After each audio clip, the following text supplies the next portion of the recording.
Railway group D exam 2022 के लिए गणित के सबसे अहम और सिलेक्टेड प्रश्नों की सीरीज में अभिनंदन है मित्रों। जी हाँ, विभिन्न शिफ्टों के एनालिसिस के पश्चात ही जिस तरह से जिन जिन टॉपिक से प्रश्न पूछे जा रहे हैं मैथ के, वहीं से सबसे अहम और सिलेक्टेड प्रश्नों को गहन तरीके से अध्ययन करने के पश्चात ही आपके लिए टुडे की सीरीज को तैयार किया गया है। और टुडे की सीरीज हमारी 4 है। इससे पहले हम 3 सीरीज लगा चुके हैं गणित की। यदि आप लोगों के द्वारा नहीं देखी गई है तो चैनल के डिस्क्रिप्शन बॉक्स में लिंक है, वहां जाकर बेहतर तरीके से देख सकते हैं। क्योंकि एक एक प्रश्न आने वाली शिफ्टों में यदि आपका एग्जाम है तो उन सभी विद्यार्थियों के लिए बेहद इंपॉर्टेंट है, बेहद ही महत्वपूर्ण साबित होगा। टुडे की सीरीज को आरंभ करते हैं। तो हमारा प्रश्न है, 74 को 2 भागों में विभक्त किया गया ताकि एक भाग का 5 गुना और दूसरे भाग का 11 गुना दोनों मिलकर तथा दूसरे भाग क्या हैं। 74 है 74, ठीक है। इसको 2 भागों में डिवाइड किया गया है। एक भाग 5 गुना है, दूसरे भाग जो है 11 गुना है और दोनों मिलाकर 454 के तुल्य हैं। तो वैल्यू प्राप्त करनी है। चलिए तो इसको सोल्यूशन कर लेते हैं बेहतर तरीके से। सबसे पहले क्या करना है, वीडियो को बीच में पॉज करेंगे, आप स्वयं से लगाएंगे, ठीक है। मान लीजिए हमने एक भाग जो है x है, दूसरा भाग मान लिया, क्योंकि एक यदि x है तो दूसरा 74 से कम होगा, यानी 74 माइनस x हो जाएगा, ठीक है। अब कहा गया है कि एक भाग जो है पहला जो 5 गुना है, दूसरा भाग जो है 11 गुना है, तो 11 से मल्टीप्लाई कर दिया तो हमें एक इक्वेशन प्राप्त होगी 5x प्लस के 11 74 माइनस x बराबर, क्योंकि उसने कहा है कि 400 दोनों का तुल्य योग जो है 454 के बराबर है। अब इसको सिंप्लीफाई कर लेंगे, सरल कर लेंगे। 5x प्लस 814 माइनस के 11x बराबर 454। अब देखिए माइनस के 11x अधिक है, 5x प्लस के कम है, तो माइनस का 6x बचेगा और इसको इधर भेज देंगे हम। 454 माइनस के 814, तो यहाँ से माइनस का 6x और माइनस के 360 बचेंगे। माइनस से माइनस कैंसिल आउट हो जाएगा, ठीक है। तो 6x इजिकल टू बचा 360। 6 का जब भाग देंगे 360 में तो आपको 60 प्राप्त होगी, यानी x की वैल्यू आपको 60 मिल चुकी है।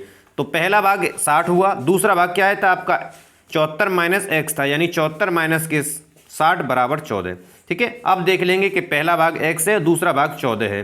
तो यहाँ से ऑप्शन में देख लीजिए किस में सही है। पहला भाग x बराबर 60 था और दूसरा भाग 14 था, यानी ऑप्शन ए यहाँ से करेक्ट हो जाएगा। बेहतर तरीके से प्रश्नों को आप रीड करेंगे और जब तक आप मैथ के प्रश्नों को स्वयं से नहीं लगाएंगे और वीडियो को बीच में पॉज करके स्वयं से अपने समय को मैनेज करते हुए ही लगाना है, ठीक है।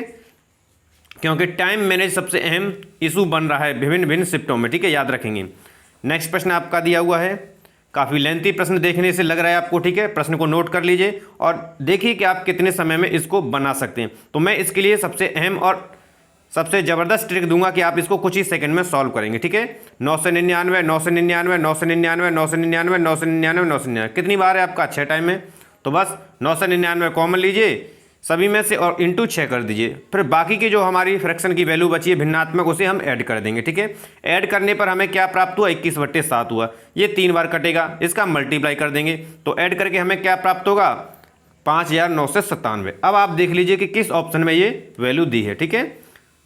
तो कितनी जल्दी ये सॉल्व हो गया? 5997, यानी आंसर सी है, ठीक है, आपका करेक्ट। इस तरह के जितने लेंथी प्रश्न हैं उसमें आपकी कैलकुलेशन जितनी अच्छी होगी, आप अपनी टेक्निक जितनी अच्छी तरीके से लगा लेंगे, उतनी जल्दी ये सॉल्व होंगे, ठीक है।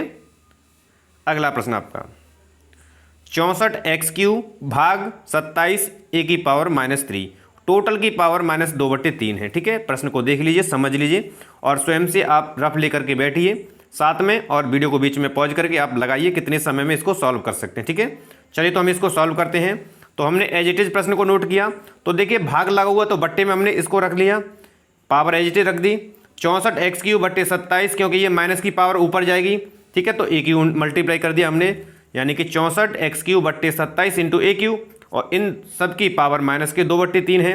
अब इनको हमने अलग अलग कर लिया, ठीक है, क्योंकि ये 64 जो है आपका और 27 ये क्यू बन रहा है, कितने का? ये 4 का क्यू बन रहा है, ये 3 का क्यू बन रहा है, ठीक है। क्योंकि पावर कैंसिल आउट करने के लिए हमें गणितीय संक्रिया जो है ज़्यादा लेंथी नहीं, उसको सॉर्ट आउट करना है, ठीक है। तो हमने इसकी पावर 4/3 की पावर 3 कर दिया। x और 1 दोनों क्यू हैं, तो x a की पावर भी हमने क्यू बना दिया, यानी 3 कर दिया। सभी की पावर -2/3 होगी।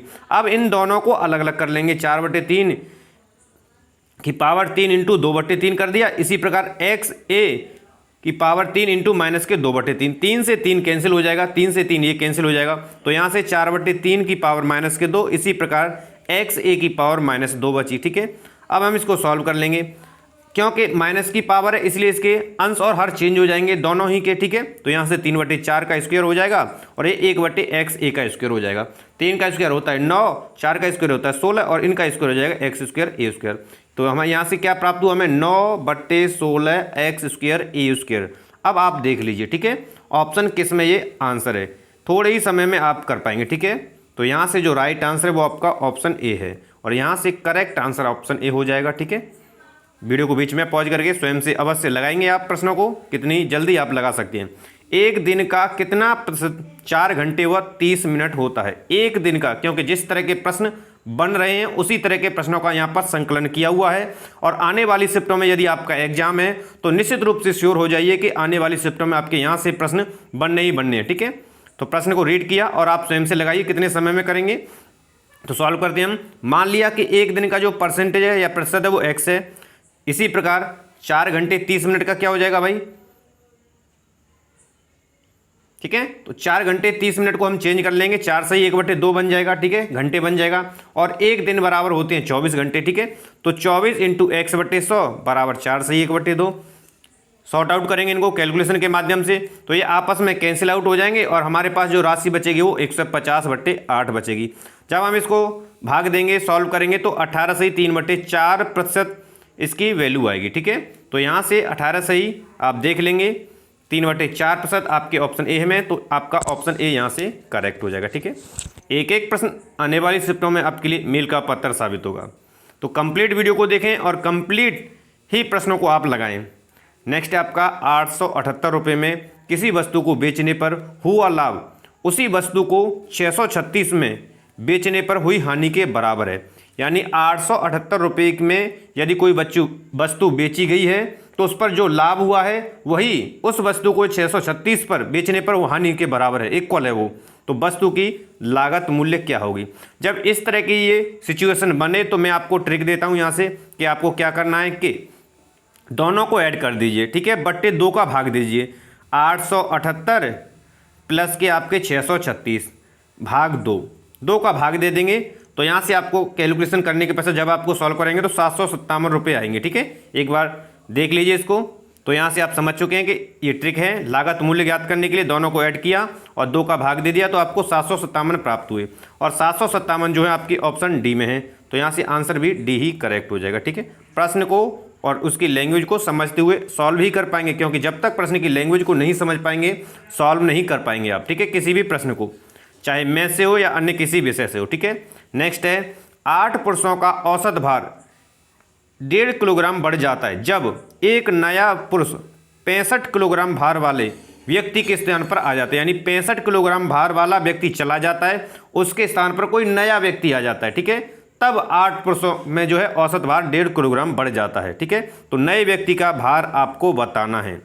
किस व्यक्ति का भार बताना, जो नया आया था, 65 वाला जो चला गया, ठीक है, उसकी जगह। तो प्रश्न को समझ लिया आपने। अब आप इसको सॉल्व कीजिए, कितना समय लेते हैं आप इसको सॉल्व करने में, ठीक है। तो यहाँ से मैं ट्रिक दूंगा आपको। चलिए तो ट्रिक के माध्यम से क्या करेंगे, ये है कि नए व्यक्ति का भार, यदि आपको इस तरह की सिचुएशन मिले और आपको नए व्यक्ति का भार प्राप्त करना है तो जो गया व्यक्ति है उसका भार लिखना है, ठीक है, प्लस संख्या जो भी है 8 हो 10 हो, क्योंकि 8 व्यक्ति यहाँ, ठीक है, तो 8 लिख दिया।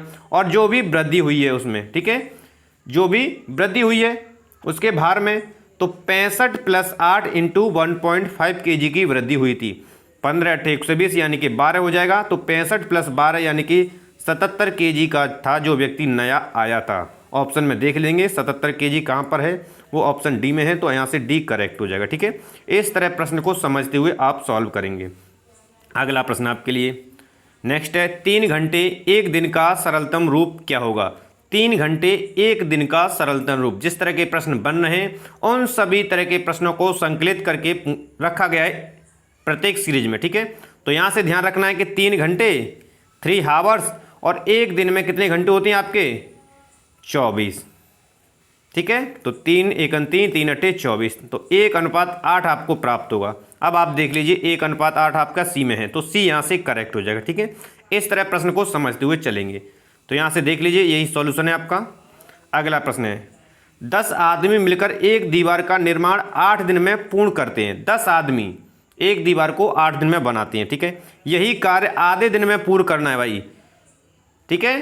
जब 10 आदमी मिलकर एक दीवार को 8 दिनों में बनाते हैं तो यही आधे दिन में पूरी दीवार बनवानी है, ठीक है। कितने आदमी चाहिए, ठीक है। प्रश्न समझ लिया, बस M1D1 बराबर M2D2 का फॉर्मूला लगा दिए, ठीक है।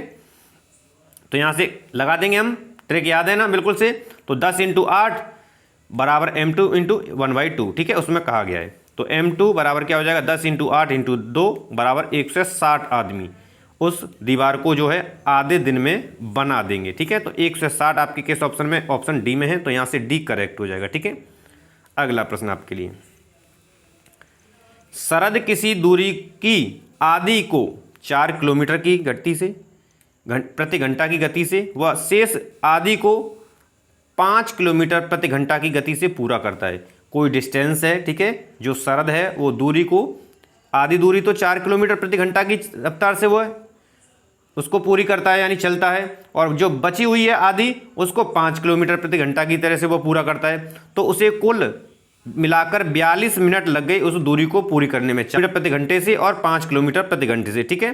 तो यह दूरी लगभग कितनी है, तो दूरी पूछी गई है, ठीक है। प्रश्न को आपने समझ लिया। पहले हमें यह ध्यान होना चाहिए कि दूरी बराबर क्या होता है, औसत चाल इंटू समय, औसत चाल इंटू समय, ठीक है।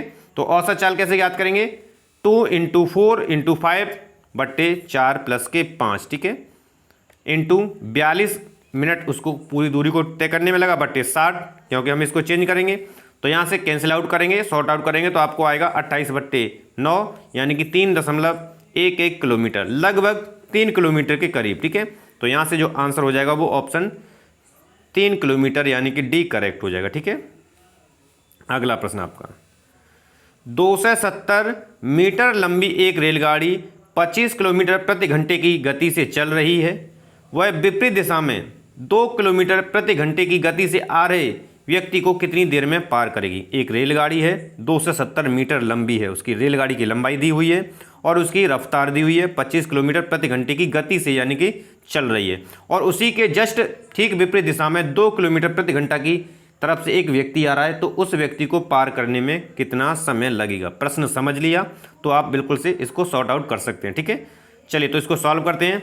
तो देखिए सबसे पहले तो हमें सापेक्ष चाल ज्ञात करनी होती है। सापेक्ष चाल में ऐड कर देंगे 25 + 2 = 27 किलोमीटर पर हार से, ठीक है, हो जाएगी उसकी। तो हमें इसको मीटर पर सेकंड में चेंज करेंगे तो 27 × 5/18, तो कैंसिल आउट कर देंगे तो हमें प्राप्त क्या होगा, 15/2 मीटर पर सेकंड हमारी सापेक्ष चाल आ जाएगी, ठीक है।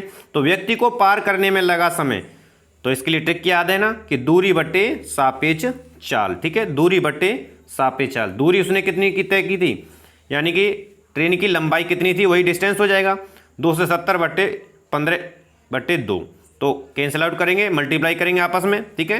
तो 270 × 2 हो जाएगा बटे 15, तो काट दिया इसको, 18 बार कटाइए, तो 18 × 2 बराबर कितना हो जाएगा, 36 सेकंड।